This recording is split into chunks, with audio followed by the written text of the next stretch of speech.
पाकिस्तान के महकमा मौसमियात के तहकीककारों की ये टीम ब्याफो ग्लेशियर पर तहकीक में मसरूफ है।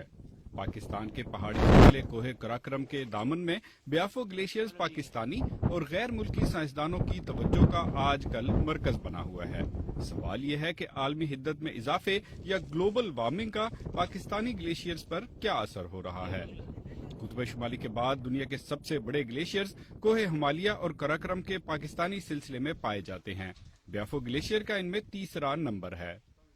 आलमी सतह पर होने वाली मौसमियाती तब्दीलियां पाकिस्तान को किस तरह मुतासिर कर रही हैं?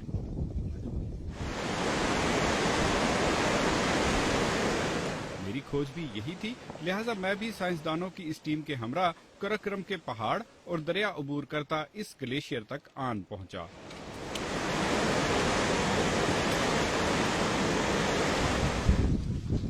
मौसमियात के अफसर ग्लेशियर का हजम और इसके नीचे मौजूद बर्फ के पिघलने की रफ्तार मालूम करने के मुख्तलिफ आलात से लेस थे।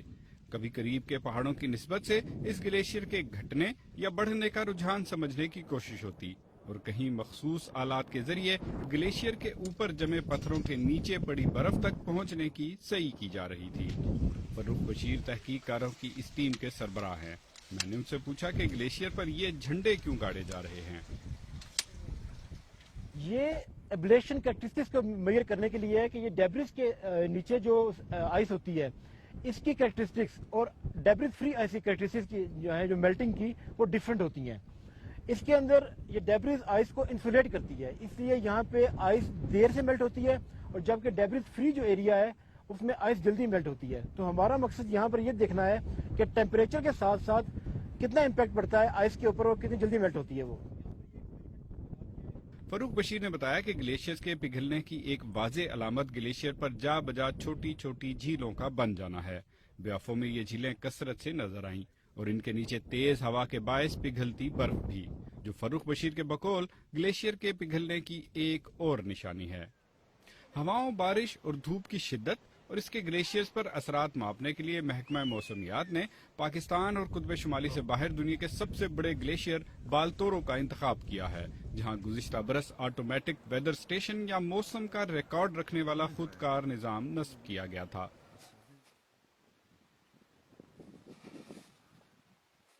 इस निजाम में से गुज़िश्ता एक बरस के आदादोशुमार या डाटा हासिल करने के लिए साइंसदानों की ये टीम 3 रोज के खतरनाक और थका देने वाले सफर के बाद बालतोरो ग्लेशियर पहुंची तो बर्फ के तूफान ने उन्हें वहां ज्यादा देर ठहरने का मौका नहीं दिया। बुलंदी जरा कम हुई और तूफान और बर्फ के असर से बाहर निकले तो इन आदादोशुमार का जायजा शुरू हुआ।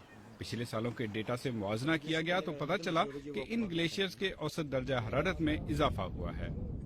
अगर यहाँ पे पहले 5 डिग्री सेंटीग्रेड टेम्परेचर प्रिवेल करता था एवरेजली, तो अब यहाँ पे 7 या 8 डिग्री सेंटीग्रेड टेम्परेचर प्रिवेल कर रहा है। इसका मतलब है कि यहाँ पे टेम्परेचर ऐसा ऐसा रेज हो रहा है। टेम्परेचर रेज होने की वजह से ये जो स्नो लाइन है, अगर आप इसको ऑब्जर्व करें तो ये आहिस्ता आहिस्ता ऊपर होती जा रही है। ठीक है, स्नो लाइन से इससे मुराद ये है कि हमारा जो स्नो कवर है वो आहिस्ता आहिस्ता डिक्रीज होना शुरू हो जाएगा। तो हमारा ये रिसर्च करने का पर्पज़ ये है कि हम यहाँ से एवेल्यूएट कर सकें कि क्लाइमेट चेंज की वजह से इस एनवायरनमेंट को कितना इफेक्ट हुआ है और यहाँ से हमें हाइड्रोलॉजिकल रिसोर्सेज कितने अवेलेबल होंगे। ग्लेशियर्स में कई मीटर नीचे मौजूद बर्फ के पिघलने की रफ्तार माप कर भी इन ग्लेशियर्स के अजाइम का अंदाजा लगाया जाता है। इस मकसद के लिए महकमा मौसमियात के तहकीककार ब्याफो ग्लेशियर से निकलने वाले पानी की मिकदार और इससे बनने वाली झील के हजम को देखकर भी कुछ अंदाजे लगाने की कोशिश कर रहे हैं। हम पर्टिकुलर सीजन लेते हैं कि अब जुलाई में, अगले साल के जुलाई में कितना फर्क पड़ गया, आया फ्लो ज्यादा हो गया तो इसका मतलब मेल्टिंग ज्यादा हो गई।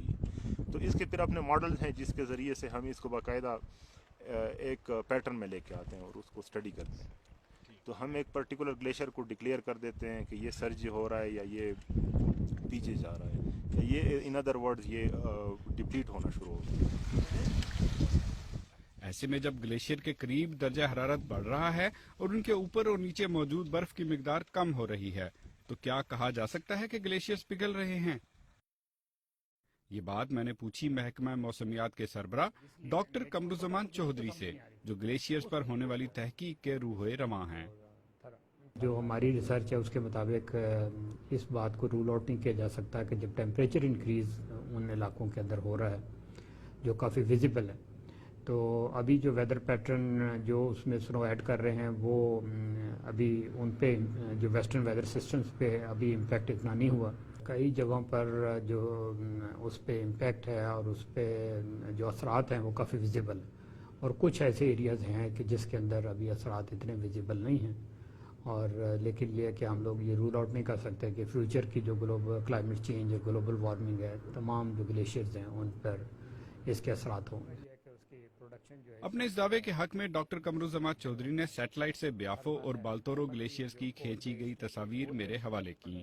ان سیٹلائٹ امیجز سے پتہ چلتا ہے کہ بیافو کے حجم میں گزشتہ لگ بھگ 30 برسوں میں 4 کلومیٹر تک کمی واقع ہو چکی ہے.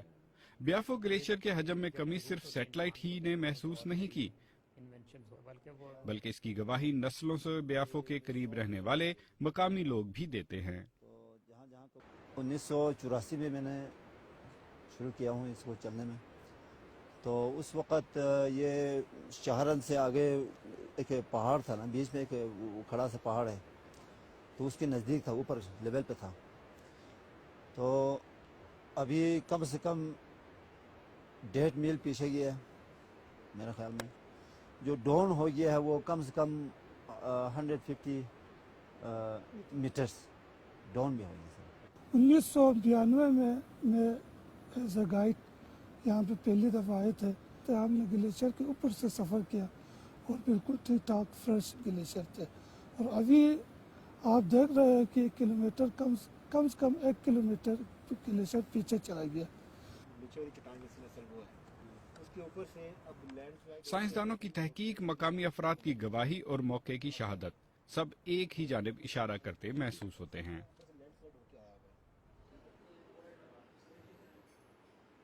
تو اگر جیسا کہ شواہد ہیں پاکستان کے گلیشیئرز سست رفتاری ہی سے صحیح پگھل رہے ہیں، تو اس کے پاکستان کے لوگوں پر ممکنہ اثرات کیا ہو سکتے ہیں؟ محکمہ موسمیات نے اس بارے میں بھی تحقیق کر رکھی ہے. گلیشیئرز پہ اثرات پڑنے کا مطلب یہ ہے کہ پاکستان کی جو ڈپینڈنس ہے اکانومی کی، ایگریکلچر کی، انرجی سیکیورٹی کی، فوڈ سیکیورٹی، یہ تمام واٹر ریسورسز پہ ڈپینڈ کرتی ہے. اور واٹر ریسورسز جو ہیں خاص طور پہ انڈسٹری جو ہمارا ریور سسٹم ہے اس کے اندر یہ گلیشیئرز اور سنو بیلٹ پہ ڈپینڈ کرتے ہیں. یہ گلیشیئر صرف پاکستان کے میدانی علاقوں ہی نہیں بلکہ ان پہاڑوں پر رہنے والوں کے لیے بھی پانی کی فراہمی کا اہم ذریعہ ہے. یہی وجہ ہے کہ مقامی افراد آہستگی سے معدوم ہوتے ان گلیشیئرز کو اگانے کے صدیوں پرانے طریقوں کو آج بھی استعمال کرتے ہیں.